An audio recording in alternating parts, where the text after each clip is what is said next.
Fala galera, vamos lá. Vamos falar hoje sobre campo magnético induzido.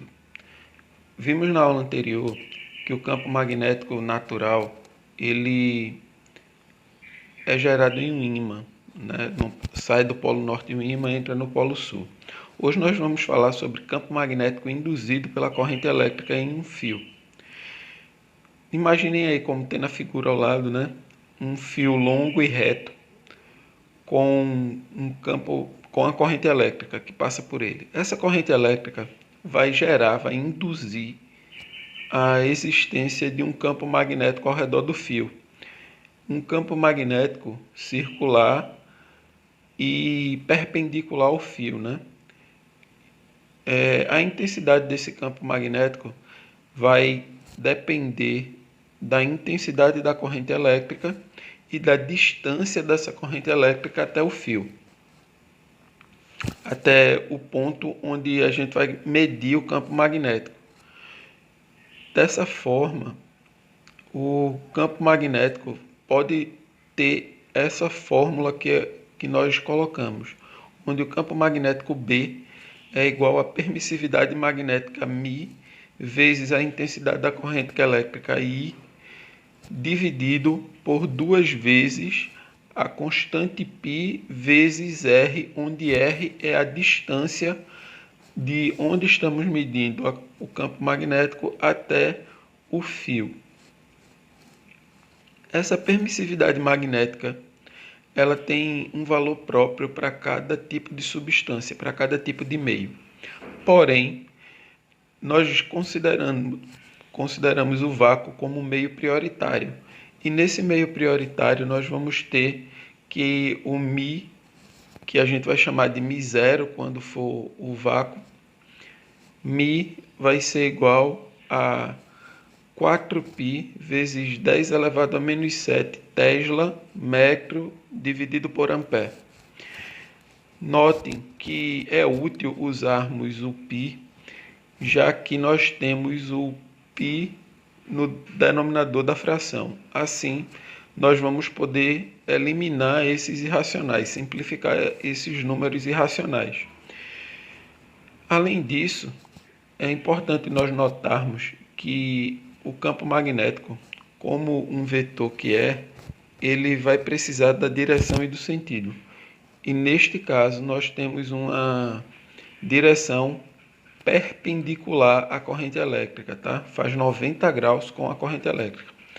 Nós vamos falar um pouco mais dos detalhes sobre a direção, mas a direção ela segue o que nós chamamos de regra da mão direita. E o que é a regra da mão direita? A regra da mão direita ela vai orientar o sentido do campo magnético em torno de um fio condutor, tá? Então, como é que a gente vai determinar esse sentido?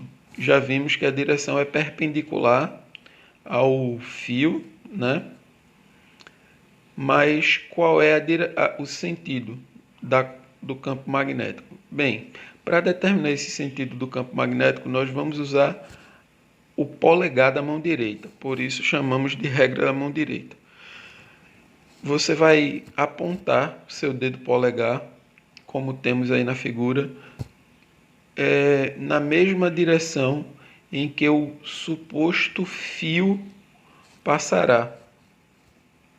E os demais dedos da mão direita vão apontar na direção em que o campo magnético, no sentido do campo magnético, como se os dedos fossem os campos magnéticos, enquanto o polegar fosse a corrente elétrica, ok?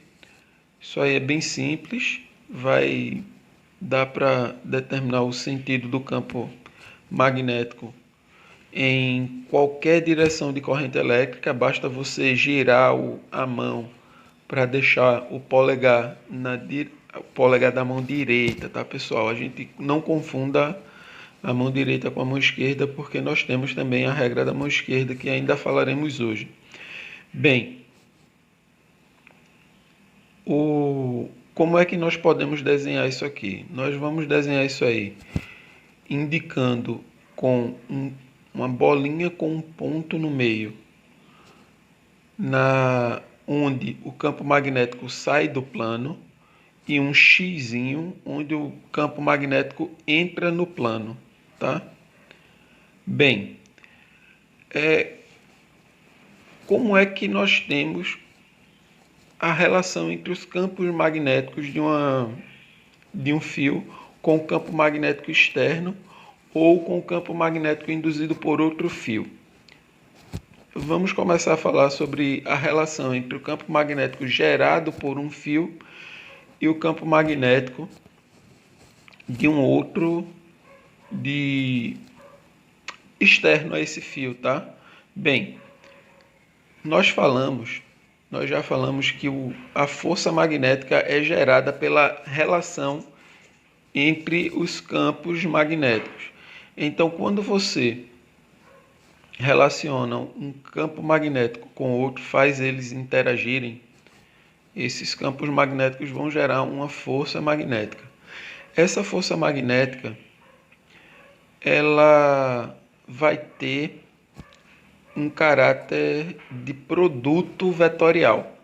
O produto vetorial vai gerar, olha, força magnética vai ser igual ao campo magnético vezes a intensidade da corrente elétrica multiplicado pelo comprimento do fio. Como falei, um produto vetorial. O produto vetorial vai precisar de multiplicação de matrizes, vai ter um determinante de uma matriz, é um pouquinho mais chato de fazer. Em geral, nós vamos considerar apenas os fios quando os campos magnéticos são perpendiculares. Nesse caso, nós vamos usar a fórmula escalar e considerar o vetor a partir da regra da mão esquerda, tá? Dessa maneira fica mais simples. Se um fio condutor estiver próximo, fica mais simples. Assim, a gente pode usar a fórmula da maneira escalar, onde vai ter que a força magnética vai ser igual ao produto escalar entre B vezes a corrente elétrica vezes o comprimento do fio.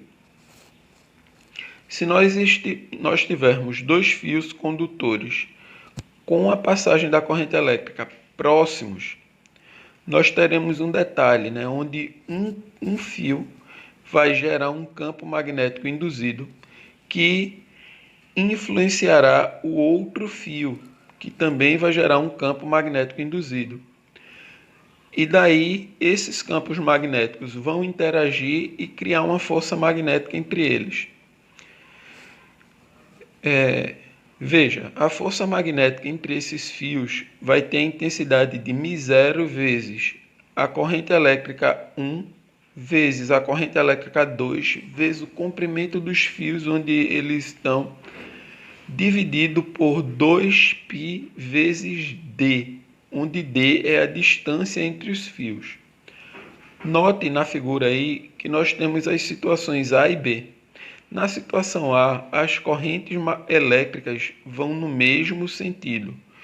E quando as correntes elétricas vão no mesmo sentido, os campos magnéticos induzidos vão gerar uma força magnética atrativa entre os fios. E isso pode ocasionar o contato, dependendo do comprimento desses fios, pode ocasionar o contato, e com o contato pode ocasionar o que nós chamamos de curto-circuito.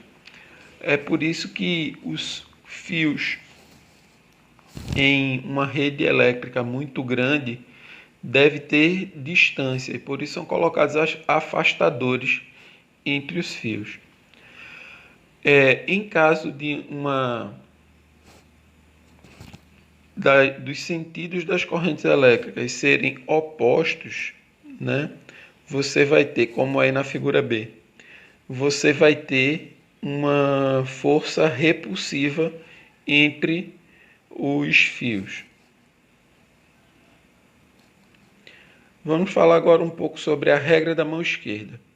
A regra da mão esquerda vai servir para determinar a direção da força magnética em uma carga livre, tá? A força magnética, ela também vai seguir a regra do produto vetorial. Como é um produto vetorial, ela segue essa regra aí da mão esquerda, onde nós vamos flexionar os três dedos que estão aí marcados da mão esquerda. O polegar vai indicar a força e você vai deixar esse dedo fazendo 90 graus com os outros dois dedos. Você vai ter o campo magnético na direção do dedo indicador, que também vai estar formando 90 graus com os outros dois dedos, e o dedo do meio vai indicar a velocidade com que a carga está livre e vai formar também 90 graus com os outros dois dedos. Neste caso, a regra da mão esquerda vai indicar a direção da força do campo magnético e da velocidade da partícula que esteja em movimento livre. Notem que ela é diferente da regra da mão direita, tá? E ela tem uma aplicação específica para a força. A regra da mão direita ela é específica para determinar o sentido do campo magnético, enquanto a regra da mão esquerda vai determinar o sentido e a direção da força, da velocidade ou do campo magnético, ok? Bem, mas como é que a gente vai usar isso? Neste caso, nós vamos usar a regra da mão direita, a regra da mão esquerda, para a gente poder determinar como é que a força se comporta, a força magnética se comporta em uma carga que se movimenta livremente em um campo magnético. Uma carga elétrica em movimento vai gerar o que nós chamamos de... uma carga elétrica em movimento é a definição de corrente elétrica.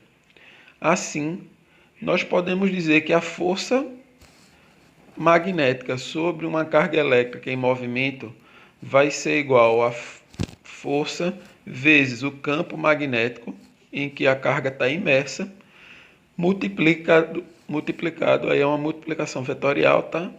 Pela intensidade da carga vezes a velocidade com que a carga está se movendo. Dessa maneira, um campo magnético perpendicular ao movimento da carga facilita, onde aí a gente vai poder utilizar a expressão, o produto escalar entre os vetores. Assim, nós temos uma força que vai ser F é igual ao campo magnético vezes a carga elétrica vezes a velocidade da carga. Isso vai gerar uma trajetória circular, tá bem? Porque como é uma força perpendicular à velocidade, isso gera uma força tangencial.